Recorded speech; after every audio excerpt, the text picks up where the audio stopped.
हरे कृष्णा। आप सभी को श्रावण मास के चौथे और अंतिम सोमवार की बहुत सारी शुभकामनाएं। आप और आपका परिवार सदैव भगवान शिव और माता पार्वती की कृपामय छत्र छाया में बने रहें, यही प्रार्थना करते हैं।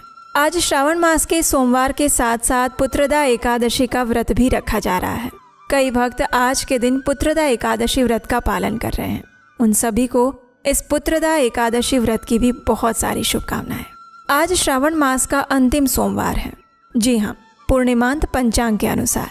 तो चलिए आज के इस श्रावण मास के सोमवार के दिन भगवान शिव तथा माता पार्वती की कृपा की याचना करते हुए हम इसी व्रत से जुड़ी हुई पौराणिक कथा का श्रवण करते हैं। आइए आज की श्रावण सोमवार व्रत कथा आरंभ करते हैं।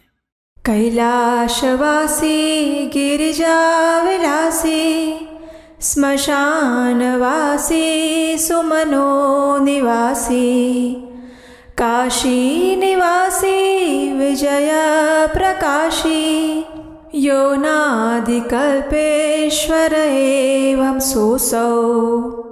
जो कैलाश पर निवास करते हैं और भगवती गिरिजा के संग सदैव आनंद की अनुभूति करते हैं, जो श्मशानवासी होने पर भी भक्तों के मन और हृदय में निवास करते हैं और काशी में रहने वाले तथा विजय प्रदान करने वाले हैं, वे अन्य और कोई नहीं अपितु भगवान आदि कल्पेश्वर हैं।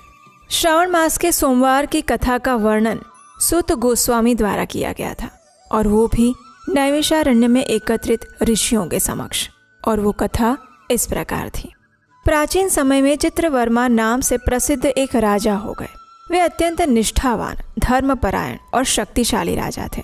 वे अपने राज्य में कोई भी दुष्कर्म होने नहीं देते थे और अगर ऐसा कोई दुष्ट व्यक्ति हो तब पर भी उसे अत्यंत कठोर दंड दिया जाता था, जिसे देखकर अन्य लोग भी दुष्कर्म करने से भयभीत हो जाते और इसीलिए इस राजा को यमराज के समान माना जाता था।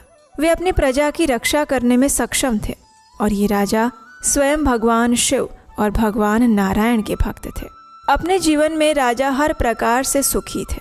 उनके अत्यंत पराक्रमी और बलवान पुत्र थे और अंत में एक सुंदर सुशील पुत्री भी थी जिसका नाम सीमंतिनी था। अब राजा चित्रवर्मा की वो पुत्री बड़ी हो रही थी। एक दिन राजा ने ब्राह्मणों को बुलाकर उसकी जन्म कुंडली दिखाकर उसके भविष्य के बारे में पूछा। तो एक ने कहा कि महाराज, आपकी पुत्री बहुत ही भाग्यवान है। वो अपने जीवन को बहुत ही सुखमय रूप से पूर्ण करेगी और 10,000 वर्षों तक अपने स्वामी के साथ आनंद भोगेगी और 8 पुत्रों को जन्म देकर उत्तम सुख का उपभोग करेगी। लेकिन वहीं दूसरे ब्राह्मण ने कहा, हे राजन, ये कन्या 14 वर्ष में विधवा हो जाएगी। ब्राह्मणों की ऐसी बात सुनकर राजा कुछ क्षण के लिए दुविधा में पड़ गए और अपनी पुत्री के लिए चिंता में डूब गए। तत्पश्चात उन्होंने सब कुछ अपने भाग्य पर छोड़कर ब्राह्मणों को विदा कर दिया। सीमंतिनी अब धीरे धीरे बड़ी हो रही थी, समझदार हो रही थी। अब ब्राह्मण की कही हुई बात ने चर्चा का स्वरूप ले लिया। उसकी सखियां भी ये बात की चर्चा करने लगी कि वो छोटी उम्र में ही विधवा हो जाएगी। और इस बात से परेशान सीमंतिनी एक दिन याज्ञवल्क्य मुनि की पत्नी मैत्रेयी के पास गई। माता मैत्रेयी अत्यंत धार्मिक और भगवान शिव की भक्त थी। अब सीमंतिनी ने उनके पास जाकर बड़े ही आदर से उनका प्रणाम किया और उनसे कहा, हे माता, मैं आपके चरणों में आई हूँ। आप मुझे मार्ग दिखाइए, मुझे सौभाग्य बढ़ाने वाले सत्कर्म का उपदेश दीजिए। इस प्रकार अपने शरण में आई हुई राजकन्या से उस पतिव्रता मैत्रेयी ने कहा, हे पुत्री, तुम्हारे सौभाग्य के सूरज को उदय करने के लिए तुम्हें भगवान शिव और माता पार्वती की आराधना करनी चाहिए। पूर्ण श्रद्धा और नियम पूर्वक सोमवार का व्रत रखना चाहिए। इस दिन प्रातः काल में स्नान इत्यादि करके शुद्ध वस्त्र धारण करके भगवान शिव और माता पार्वती की पूजा करके उपवास का पालन करना चाहिए और उन्हीं से अपने सौभाग्य के लिए प्रार्थना करनी चाहिए। ऐसा करने से तुम्हारे जीवन के सभी कष्ट दूर हो जाएंगे। तुम्हारे जीवन में सौभाग्य का सूरज उदय होगा। और हाँ, ऐसी भी कठोर स्थिति उत्पन्न हो सकती है जब भगवान तुम्हारी परीक्षा ले, लेकिन उस समय में भी तुम भगवान शिव की पूजा, भक्ति और उनके इस सोमवार के व्रत को कभी मत छोड़ना। इतना कहकर माता मैत्रेयी अपने आश्रम में चली गई और सीमंतिनी उनके कथन अनुसार भगवान शिव का पूजन करने लगी। उसने सोमवार का व्रत अब आरंभ कर दिया था। प्रत्येक सोमवार के दिन पूर्ण श्रद्धा और भक्तिभाव से वो भगवान शिव और माता पार्वती की आराधना करती। और अब वो पुत्री बड़ी हो रही थी, विवाह योग्य होने लगी थी। इसलिए राजा चित्रवर्मा ने अपनी पुत्री के लिए सुयोग्य वर की खोज करना आरंभ कर दिया। उस समय एक समृद्ध निषेध देश था जिसमें नल और दमयंती के इंद्रसेन नामक पुत्र थे और राजा इंद्रसेन के पुत्र चंद्रगद हुए। वे भी विवाह के योग्य हो चुके थे। उनका प्रस्ताव चित्रवर्मा की पुत्री के लिए आया तो उन्होंने अपने गुरु की आज्ञा से अपनी पुत्री का विवाह चंद्रगद के साथ सुमंगल रूप से निश्चित करवा दिया। विवाह के बाद कुछ समय तक राजा चित्रवर्मा की पुत्री और उनके दामाद उनके साथ रहे। अब एक दिन चंद्रगद अपने मित्रों के साथ यमुना तट पर विहार करने के लिए गया हुआ था और अचानक से यमुना की लहरें तेज हो गई। इस तूफानी लहरों में उनकी नाव डूबने लगी। नदी के दोनों तटों पर भारी हाहाकार मच गया। सभी ने उस नाव में बैठे हुए राजकुमार और उनके मित्रों को बचाने के अनेक प्रयास किए, लेकिन जो भाग्य में लिखा है उसे कौन टाल सकता है। और देखते ही देखते यमुना नदी के उछलते पानी में ही ये नाव में बैठे हुए सभी लोग डूब गए। और इस दुर्घटना को देखकर चारों ओर शोक का वातावरण फैल गया। उनके विलाप से आकाश मंडल गूंज उठा। ये समाचार सुनकर राजा चित्रवर्मा और उनकी पुत्री के सिर पर तो मानो आसमान टूट पड़ा। जैसे तैसे दौड़ते हुए राजा चित्रवर्मा यमुना किनारे आए और वहीं पर मूर्छित होकर भूमि पर गिर गए।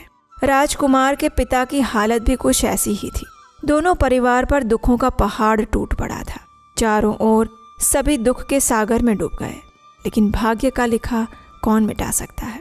और यही समझते हुए नगर के वयोवृद्ध लोगों ने राजा चित्रवर्मा को वापस नगर में आने के लिए कहा। राजा चित्रवर्मा ने भी अपनी पुत्री को धीरज बंधाई और उसे समझाया। और फिर राजा चित्रवर्मा ने अपने परिवार के सदस्य और बंधु बांधवों के साथ मिलकर अपने दामाद की अंतिम क्रिया पूर्ण करवाई।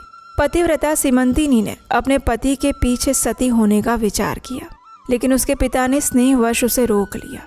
अब सीमंतिनी वैधव्य का जीवन व्यतीत करने लगी थी। अपने पति की मृत्यु के बाद भी मुनि पत्नी मैत्रेयी ने कहा था, उसी प्रकार वो शुभ सोमवार का व्रत चालू रखती है। इस प्रकार 14 वर्ष की आयु में ही वह विधवा का जीवन बिताने लगी। इतने दुख होने पर भी उसने भगवान शिव की आराधना नहीं छोड़ी और इसी प्रकार भगवान शिव की आराधना करते करते उसे 3 वर्ष बीत गए।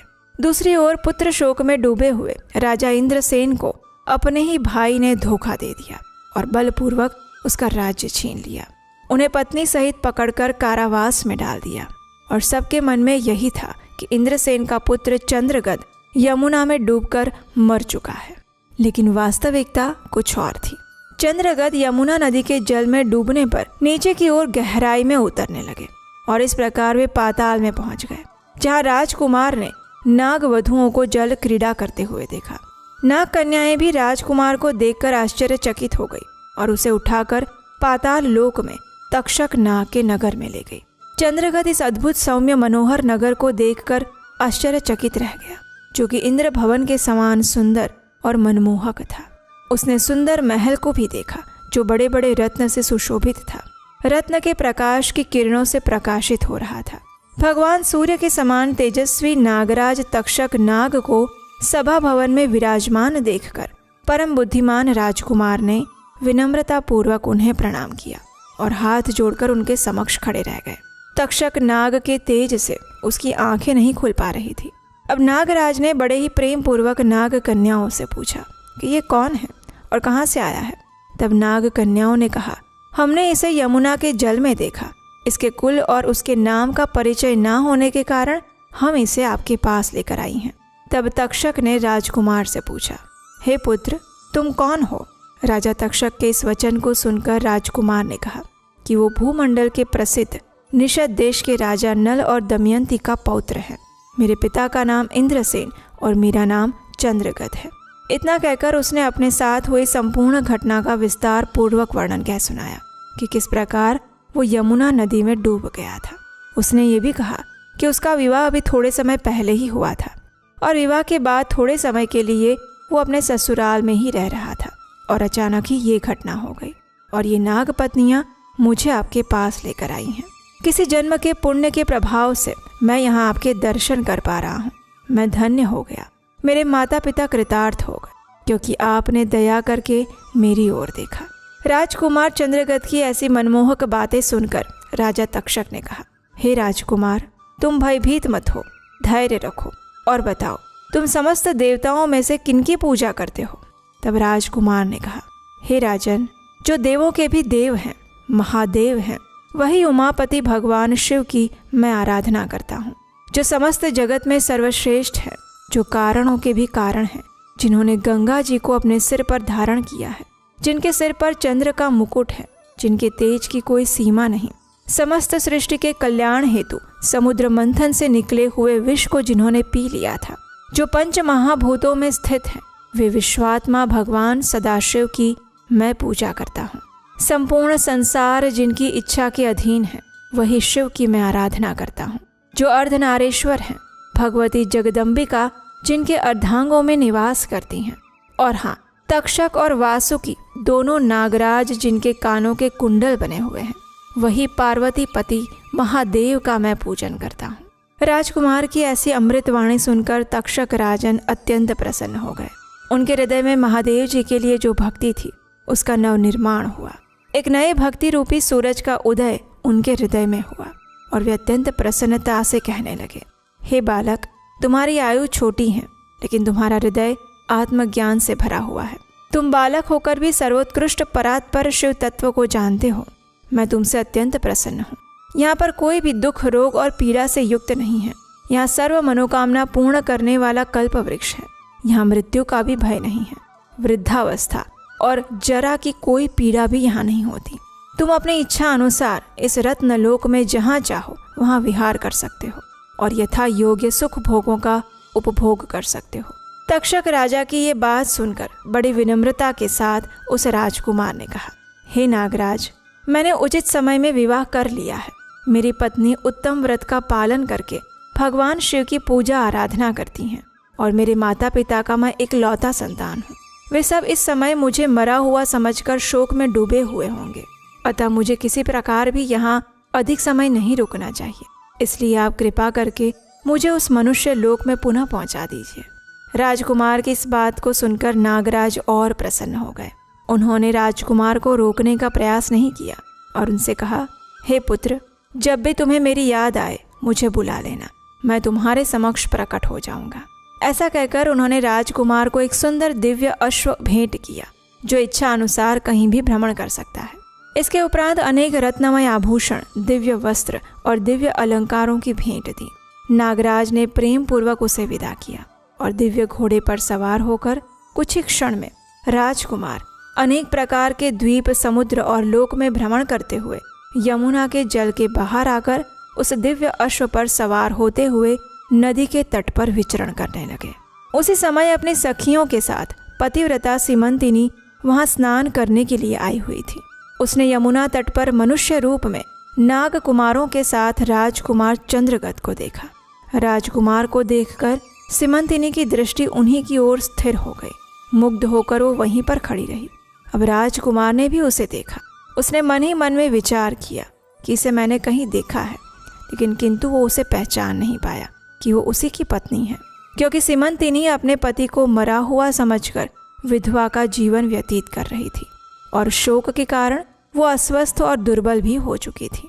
इसलिए राजकुमार ने उसे बुलाया और समीप बिठाकर पूछा, हे देवी, तुम कौन हो, किसकी पत्नी हो और किसकी कन्या हो? सीमंतिनी भी लज्जावश स्वयं कुछ नहीं बोल पाई।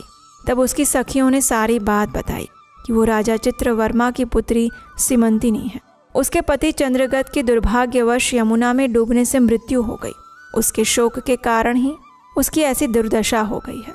इतना दुख होते हुए भी उसने अपने सोमवार के व्रत को नहीं छोड़ा। उसके व्रत के कारण वो यहाँ स्नान करने के लिए आई थी। इतना सब कुछ होने पर भी ये निर्मल शुद्ध हृदय से प्रति सोमवार को भक्तिपूर्वक माता पार्वती सहित महादेव जी का पूजन करती हैं। और इतना ही नहीं, उसके ससुराल में भी महाराज और उनकी पत्नी को उनके ही भाइयों ने कारावास में डाल दिया है। ये सब कुछ सुनकर राजकुमार अत्यंत व्याकुल हो गए। अपनी पत्नी और माता पिता की दुर्दशा सुनकर विचलित होने लगा। अब सीमंतिनी ने राजकुमार को उनके हाव भाव, अंग चिन्ह, स्वर आदि लक्षणों से पहचान लिया था, लेकिन उसे लगा कि ये भ्रम हो सकता है। मेरे पति तो यमुना में डूबकर मर चुके थे। इसलिए अपना भ्रम दूर करने के लिए उसने राजकुमार से पूछा कि आप कौन हैं? आप मुझे स्वजन की भांति प्रतीत होते हैं। इतना कहकर राजकुमारी की आंखों में आंसुओं की धारा बहने लगी। वह फूट फूट कर रोने लगी और मूर्छित होकर पृथ्वी पर गिर पड़ी। अपनी पत्नी को शोक में डूबे हुए देखकर राजकुमार भी शोक में व्याकुल हो गए। थोड़ी देर चुपचाप वहीं बैठे रहे और फिर अपनी पत्नी को निहारते रहे। कुछ समय बाद राजकुमारी को चेतना वापस आई और मन ही मन सोचने लगी कि ये कैसे हो सकता है। अवश्य ही यही मेरे पति हैं, क्योंकि मेरा हृदय प्रेम से अधीर होकर इन्हीं में अनुरक्त हुआ है। लेकिन क्या मुझ अभागिन को मेरे पति वापस मिल सकते हैं? कहीं ये मेरा भ्रम तो नहीं है? या फिर उन मुनि पत्नी मैत्रेयी ने जो मुझे कहा था, कोई भी परिस्थिति हो सोमवार के व्रत का पालन करना, ये उसका तो फल नहीं है? एक श्रेष्ठ ब्राह्मण ने मेरा 10,000 वर्षों का सौभाग्य बताया था, कहीं उसका वचन अवश्य सत्य तो नहीं होने वाला? ये तो अब ईश्वर ही जाने। और वैसे भी माता पार्वती के पति भोलेनाथ प्रसन्न होने पर देहधारियों के लिए कौन सी वस्तु दुर्लभ रह सकती है? इस प्रकार अनेक विचार करते हुए सीमंतिनी ने अपने पति को पहचान लिया था। अब राजकुमार ने अपनी पत्नी सीमंतिनी को आश्वासन देते हुए कहा, हे भद्रे, मैं सभी को ये समाचार बताने के लिए जा रहा हूँ और मेरे माता पिता का राज्य भी वापस लेकर तुम्हें लेने के लिए शीघ्र ही आऊँगा। इतना कहकर राजकुमार घोड़े पर सवार होकर नाग कुमारों के साथ अपने नगर की ओर चल पड़े। वहां जाकर नाग कुमारों की सहायता से राजकुमार ने अपना राज्य वापस प्राप्त किया, अपने माता पिता को कारावास से मुक्त करवाया और अपने पुत्र को जीवित देखकर राजा इंद्रसेन आनंद में डूब गए। राजकुमार को उन्होंने हृदय से लगा लिया। अश्रु वर्षा करते हुए चंद्रगद ने भी माता पिता के चरणों में प्रणाम किया और राजकुमार को जीवित देखकर सभी लोग अत्यंत प्रसन्न हो गए। राजकुमार ने माता पिता को और सभी को सारा वृत्तांत कह सुनाया। नागराज तक्षक से मित्रता होने की बात भी बताई और ये सुनकर राजा इंद्रसेन अत्यंत हर्षित हो गए। मन ही मन सोचने लगे कि अवश्य मेरी पुत्र वधू ने भगवान शिव की आराधना करके इस अनुपम सौभाग्य का उदय किया है। अब ये समाचार महाराज चित्रवर्मा को देने के लिए राजा इंद्रसेन ने दूतों को भेजा और ये समाचार सुनकर राजा चित्रवर्मा भी आनंद से भाव विभोर हो गए। अनेक भेंट और उपहारों के साथ उन्होंने उस संदेशवाहक को वापस भेजा और अपनी पुत्री को बुलाकर उसके वैधव्य के सभी चिन्हों का परित्याग करवाया। उसे अनेक आभूषणों और सुंदर वस्त्रों से सुसज्जित करवाया और राजा चित्रवर्मा ने नगर में एक महान उत्सव मनाया। सभी की उपस्थिति में राजकुमारी सीमंतिनी के सदाचार की प्रशंसा की गई और राजकुमार चंद्रगद के साथ उन्होंने अपनी पुत्री को विदा करवाया। राजकुमार चंद्रगद ने भी नागराज तक्षक से मिले हुए रत्न आदि आभूषण से अपनी पत्नी को अलंकृत किया और इस प्रकार सीमंतिनी के द्वारा सोमवार के व्रत और भगवान शिव की श्रद्धा पूर्वक की हुई आराधना से उसे अपना पति वापस मिल गया। राजकुमार भी अपनी पत्नी को लेकर अपने राज्य में वापस आया और राजा इंद्रसेन ने उसे राजगद्दी सौंपकर भगवान शिव की आराधना करके योगी पुरुषों को उपलब्ध होने वाली उत्तम गति को प्राप्त किया। राजा चंद्रगद ने अपनी धर्म पत्नी सीमंतिनी के साथ 10,000 वर्षों तक सुखमय जीवन व्यतीत किया। 8 पुत्रों और एक कन्या को जन्म दिया। सीमंतिनी भी प्रतिदिन भगवान महेश्वर की पूजा करती हुई अपने स्वामी के साथ सुखपूर्वक रहने लगी और अपने सोमवार के व्रत के प्रभाव से अपने खोए हुए सौभाग्य को पुनः प्राप्त करती हैं। तो ये थी स्कंद पुराण से ली गई आज की श्रावण मास के सोमवार की प्राचीन कथा। हमें आशा है कि आज के इस श्रावण मास के सोमवार की व्रत कथा का श्रवण करके आपका श्रावण सोमवार व्रत अवश्य सफल होगा। लेकिन इस कथा के अंदर क्या आपने एक बात सुनी? राजकुमार चंद्रगद अत्यंत छोटी आयु के थे, लेकिन फिर भी वे नागराज तक्षक के सामने जाकर भगवान शिव की भक्ति और उनकी महिमा का गुणगान करते हैं। वे अपने चरित्र, अपने ज्ञान और बुद्धि द्वारा राजा तक्षक को प्रसन्न कर लेते हैं और वो भी इतनी छोटी आयु में। यह आखिर कैसे संभव हो सकता है? तो इसका जवाब हमें मिलता है गर्भ विज्ञान के अंदर। यह हमारी संस्कृति की ऐसी अनमोल धरोहर है जिसके बारे में बहुत कम लोग बात करते हैं। और इसका अर्थ है, जब कोई भी संतान अपनी माता के गर्भ में आती है, उस समय और उसके गर्भ में आने से पहले ही उस जीवात्मा का भविष्य, उसके चरित्र, उसके गुण, उसके मूल्यों का निर्माण किया जा सकता है और उसी को गर्भ विज्ञान कहते हैं। और ये गर्भ विज्ञान विशेषकर गर्भवती महिलाओं के लिए और जो महिलाएं आने वाले समय में गर्भावस्था धारण करने वाली हैं उनके लिए समझना अत्यंत महत्वपूर्ण है। अगर आप ये करते हैं तो आपकी आने वाली संतान दिव्य गुणों से युक्त होती हैं।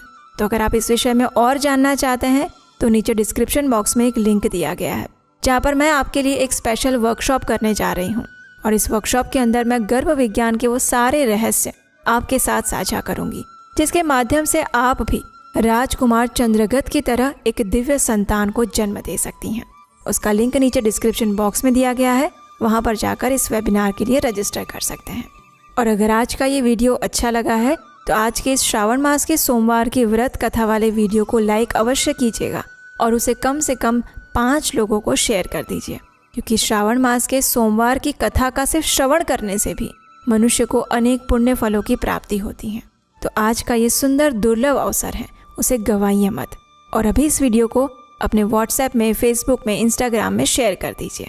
और हाँ, अगर पहली बार इस चैनल पर आए हैं तो आपके अपने चैनल उपदेशाष्टकम को सब्सक्राइब करके ही जाइएगा, क्योंकि इसी चैनल पर हम आपको देते हैं वैदिक शास्त्रों, पुराणों और ग्रंथों से ली गई सिर्फ और सिर्फ प्रमाणभूत जानकारी और व्रत कथाएं बिना किसी मिलावट के। इसी के साथ आज के इस कथा को यहीं पर विराम देते हैं। आप सबको फिर एक बार श्रावण मास के सोमवार की बहुत सारी शुभकामनाएं। हरे कृष्ण।